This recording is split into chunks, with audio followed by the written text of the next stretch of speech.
دا څه شی دی؟ دا تلی دی چې د معدې تلی دی. معدې تلی دی. او څه کې کار کوي؟ دا د معدې ګیس سوانه په معده تړي، په معده بوځي، واړه روټۍ پاتې نه کېږي، ازمه نه راځي. دا په هغې کې بهترین کار کوي. او دې کې استعمال څه دي؟ په دې کې میته دانه شته، کاږه شته، کلونجي شته، سنامتي شته، سره ګلاب شته.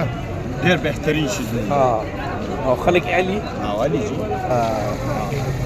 او دا تاسو په څه حساب ورکوئ؟ دا موږ 100 روپو م ورکوو، 200 روپو م ورکوو. او کار کوي؟ او ښکلی کار کوي.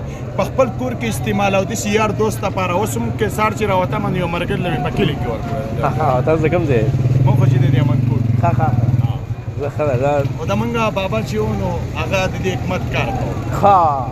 هغه تاسو په خپله جوړوئ؟ او چې موږ خپل هم تیار شو او تیار هم دواخانې نه رالو. نو زموږ بابا چې و هغه به د حکمت کار کوو. نو هغه هنر زموږ بابا وفات شوی دی، الله دې وله جنت فردوس ورکړي. هغه هنر دې ما زده کړی دی. حکیم ډاکټر نه یم، خو تجربه مې دومره شته. بابا راته دونه تجربه پرېښودې ده الحمدلله.